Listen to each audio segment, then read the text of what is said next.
जय हिंद, नमस्कार। आप देख रहे हैं एबीएन न्यूज। अनीता विश्वकर्मा के साथ। क्या भदोही बनता जा रहा है सुसाइड पॉइंट? नाबालिग लड़की द्वारा आत्महत्या की दूसरी घटना। क्या सपा विधायक जाहिद बेग की तरह चिकित्सक पर भी कसेगा शिकंजा? पुलिस के अनुसार मामला संदिग्ध। क्या होगा सीएम योगी का अगला कदम? प्रतिमा क्लिनिक के दूसरे तल पर नाबालिग युवती ने लगाई फांसी। जी हां, आज जहां एक तरफ सूबे में चल रही डबल इंजन की सरकार द्वारा चलाई जाने वाली योजनाओं में शामिल शासन की महत्वाकांक्षी बेटी बचाओ बेटी पढ़ाओ जैसी योजना को लेकर शासन प्रशासन द्वारा पूरी सक्रियता दिखाई जा रही है, वहीं दूसरी ओर आए दिन बालिग नाबालिग बेटियों के साथ हो रही हत्या या आत्महत्या जैसी घटनाएं कहीं न कहीं शासन द्वारा संचालित महत्वाकांक्षी योजना को आईना दिखाते हुए प्रशासन को सवालों के कटघरे में खड़ा करती नजर आ रही है। बताते चले कि जनपद भदोही में फिर एक बार लोगों ने प्रशासन को सवालों के कटघरे में उस वक्त खड़ा कर दिया जब विगत कई महीनों से लगातार हो रही हत्या आत्महत्या करने का सिलसिला थमने का नाम ही नहीं ले रहा है। बताते चले कि एक ऐसे ही मामले ने कालीन नगरी भदोही के लोगों को फिर एक बार सोचने पर मजबूर उस वक्त कर दिया जब भदोही कोतवाली क्षेत्र स्टेशन रोड मुल्ला तालाब पर स्थित जीवन प्रतिमा क्लिनिक के दूसरे तल पर बने एक कमरे में एक 16 वर्षीय नाबालिग युवती का शव फंदे से लटकता हुआ मिला। सूचना मिलते ही मौके पर पहुंची पुलिस जांच पड़ताल के बाद शव को कब्जे में लेकर पोस्टमार्टम के लिए भेज दिया है, जबकि आत्महत्या या हत्या की शिकार युवती का पिता मुंबई में रहकर मजदूरी करता है।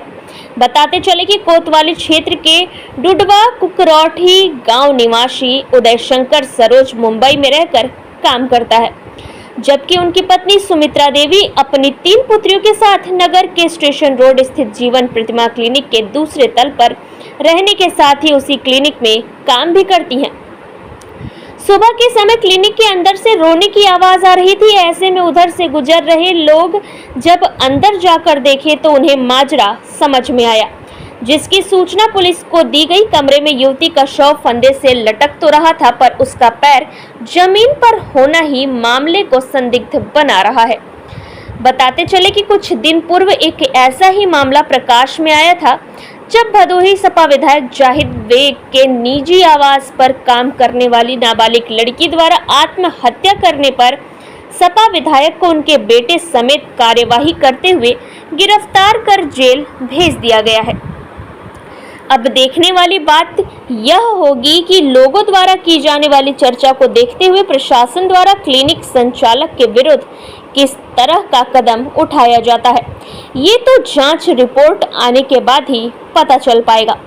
वैसे घटना की जानकारी होते ही मौके पर भारी भीड़ जमा हो गई थी।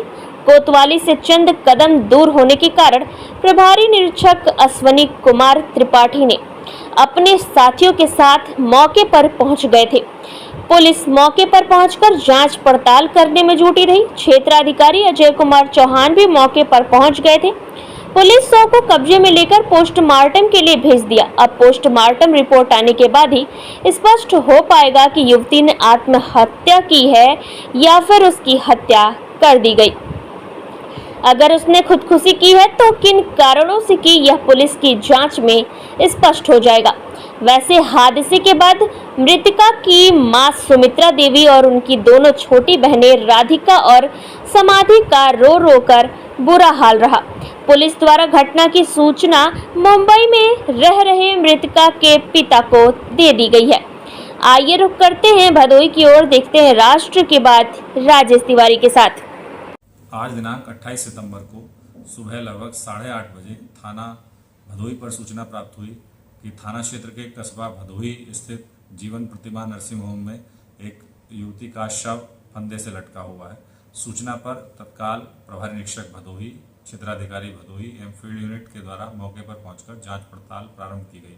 प्राथमिक जांच में संज्ञानित हुआ है कि यह शव क्लिनिक में काम करने वाली एवं उसी क्लिनिक बिल्डिंग में आवासित महिला कर्मचारी के नाबालिग 16 वर्षीय पुत्री का है, शव पर कोई जाहिरा चोट नहीं है। शव को कब्जे में लेकर पंचायतनामा एवं पोस्टमार्टम की कार्रवाई कराई जा रही है। अग्रिम विधिक कार्रवाई की जा रही है।